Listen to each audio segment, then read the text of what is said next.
Yo creo que un actuar negativo o un mal actuar del ser humano es el etnocentrismo, que es comprender el mundo sociocultural de otros y de otras a través de mi mundo sociocultural, ¿no? La posibilidad de desconocer prácticas, saberes y experiencias socioculturales simplemente porque no son las mías, ¿no? Eso pues es también causante de muchas violencias, de también condiciones de marginalización, de invisibilización de experiencias y de saberes, de comunidad. Bueno, en este caso se da la forma de pensamiento, ¿no? Como el actuar mal. Así que lo vamos a ver desde la deontología de Kant. Para Kant, en la deontología no importan las consecuencias. La razón de los seres humanos es por deber. ¿Qué es lo que nos menciona el imperativo categórico de Kant? Que nos habla de obra de tal manera que tu acción pueda ser considerada como una ley universal. Las acciones son correctas e incorrectas en sí mismas, como en este caso. A pesar de que, claro, atender al etnocentrismo puede traer consecuencias catastróficas para el mundo, la razón de una sociedad fragmentada, invisibilizada y marginada, el imperativo kantiano plantea obrar de tal manera que se use la humanidad siempre como un fin y nunca como un medio. Por lo tanto, la humanidad es importante moralmente, las diferentes sociedades son importantes moralmente, y es incorrecto determinar un solo tipo de cultura entonces como correcta y única, estándar para todas las demás personas.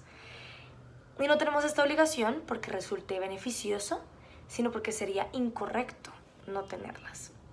El hecho en sí, lo peligroso de tener solo una forma de ver la historia, es callar a otras culturas. Para mí es incorrecto robar, porque va en contra de los derechos de los ciudadanos y va en contra de la dignidad de la persona. Si bien usurpar supone un mal para quien lo sufre, hacerlo un dilema moral es cuestionarse bajo qué circunstancias o contextos se realiza esa acción. Pues, según Singer, si tenemos en cuenta las razones que llevaron a esa persona a robar, si las consecuencias de no hacerlo serían peores, entonces sí está justificado en este caso violar la ley. Si tuviéramos un caso en específico, sería importante, según Singer, buscar un balance, preguntándose cuál es el mal atender y cuáles serán sus consecuencias, pues de esto nos habla también el consecuencialismo. Por otro lado, el hurto también actualmente se da casi como un deporte, un estilo de vida para facilitar obtener cosas que les den felicidad o conseguir cosas materiales que solo quieren tener y no pueden obtener por medios legales de forma inmediata, porque es más fácil conseguirlo robando que trabajando en mucho tiempo por esto. Allí es donde el utilitarismo tiene lugar. Según Mill, las acciones correctas sí tienden a promover la felicidad y son incorrectas si no tienden a ella. Bajo esta premisa, entonces, se podría cuestionar, ¿estaría justificada una acción incorrecta porque me genera felicidad? Los utilitaristas han afirmado que existirían unos placeres más valiosos que otros y que nunca desearemos un placer más bajo respecto a nuestra propia existencia. Los seres humanos, debido a la debilidad de carácter, eligen el bien más próximo. En nuestro caso o en este caso, puede ser robar porque me es más fácil o alcanzo las cosas de una manera más próxima, que explicaría por qué usar este medio de robo para alcanzar una satisfacción humana. Sin embargo, hay que ver los efectos de la acción también, pues erróneamente a veces se puede elegir algo que realmente no genera placer, sino que solo contribuye a un fin. Es incorrecto realizar acciones que vayan en contra de la dignidad humana, que atenten contra la vida y que no cuiden del entorno social. ¿Porque es incorrecto? Porque afecta los diferentes relacionamientos sociales, porque exterminan la vida pues, en sus diferentes manifestaciones y porque no le dan la posibilidad a la sociedad y a los seres humanos de tener una vida plena y en paz. Esta acción puede ser muy amplia, abarca diversas maneras en que es posible atentar contra la vida. Pero para ser más específica en este caso, la voy a centrar en la violencia y revisarla desde 2 puntos de vista, ya que su explicación menciona que la consecuencia sería dejar de vivir en paz. Esto es lo que nos comenta Ramón. A partir de eso, entonces podemos tomarlo desde 2 autores, que son Kant, desde el texto sobre la paz perpetua, que a partir de las 6 leyes prohibitivas supone una correcta forma de proceder para mantener la paz. Tender a la guerra, según Kant, es un error moral, pues la paz, según Kant, es imperativa. Este imperativo categórico nos obliga a buscar la paz. En nuestro caso social, quien debe cumplir esa obligación es el Estado, como el Leviatán debe cumplir su pacto y garantizar seguridad. Sin embargo, se acepta que yo puedo defenderme hostilmente solo si me está lesionando la otra persona y se considera correcto cuando ambos viven en estado civil legal. Pero entonces, ¿qué sucede cuando estamos en un estado de naturaleza?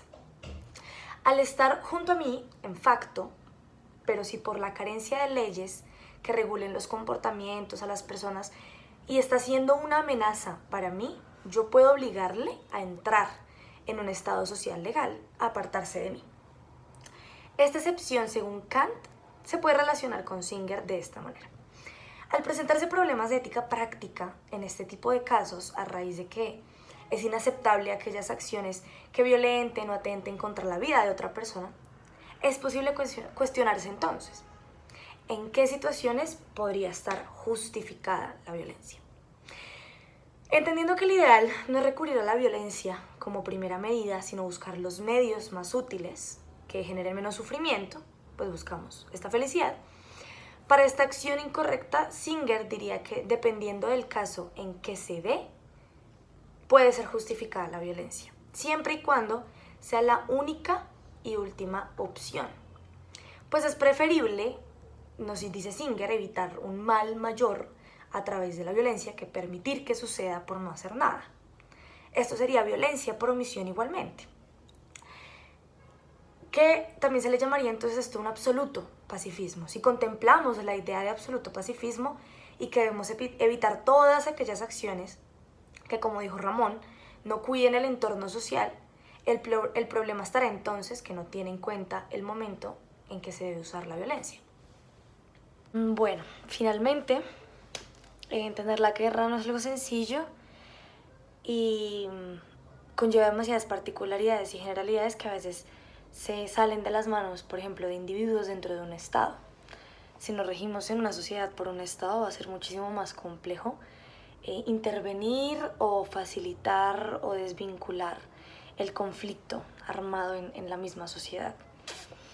Porque pueden darse por, como hemos visto, gracias a los autores, ideologías, personas que buscan un placer mayor, un bien, justificar hechos, maneras de comportarse, que a final de cuentas, desde la premisa de que todos estamos en un estado natural de conflicto, pero tendemos a buscar la paz, es algo muy, muy continuo, muy propio del ser humano.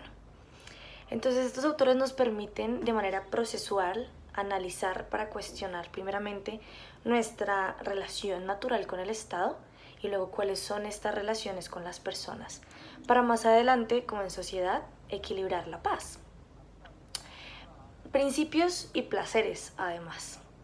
Cada una es de su parte, cada una es de su posición, como se responde en algunos de los análisis de las entrevistas que hicimos anteriormente. Entonces, permitirnos cuestionar y delimitar máximos y mínimos de la ética respecto a lo que conlleva, por ejemplo, desde Kant y las 6 leyes, nos ayuda a entender qué cosas tal vez serían inapropiadas o impedirían esta paz, este poder convivir dentro de la naturalidad. Si no nos regimos por unos principios como esta honestidad, buscar el valor o desvincular por lo menos esa defensiva todo el tiempo, como hablaba una de las leyes prohibitivas de Kant, va a ser más complejo llegar a ella. Yo creo que lo que más aportan estos autores es la construcción de realidades.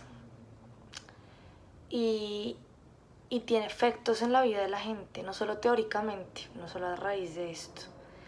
Generalmente son efectos muy violentos. El conflicto tiene esto y Colombia sobre todo ha pasado una historia de conflicto armado muy potente, que si nos centráramos, claro, de la mano con estos postulados, que esos autores nos permiten un poco entender cómo es que los estados empiezan a relacionarse y de qué manera se pueden respetar muchas de estas cosas, también iría de la mano es esta práctica de nosotros de quitar esos actuares incorrectos moralmente. Claro, desde mi vida personal, que hago voluntariados y hago trabajo social con otras comunidades y otros territorios, es fundamental el reconocer qué cosas éticas o, bueno, correctas, incorrectas moralmente en sí, son las que van a tener más peso. Si me enfrento, por ejemplo, en mi caso, en mis prácticas con los estudiantes, me estoy formando para ser licenciada maestra, tengo que tener muy en cuenta también el estar atenta a lo que sucede a mi alrededor en el aula, el poder atender a esos conflictos que a veces se generan tanto entre personal como entre estudiantes y poder ser parte del actuar en pro de eso y no de llevar esto a niveles más grandes, entendiendo que dentro de la diferencia de cada persona, dentro de la diversidad, se requiere un toque de entendimiento muchísimo más grande y ampliar esa perspectiva a, por ejemplo, entender en un dilema de estudiantes, por ejemplo, cuál es el que tiene mayor peso, ¿sí? De qué manera yo voy a tomar la decisión que permita un bien mayor y menor malestar o sufrimiento para las mismas personas que se están formando, o ayudarles y comunicándoles como maestra a las otras personas todo esto de que está sucediendo para que se piense en un momento en sus propias acciones.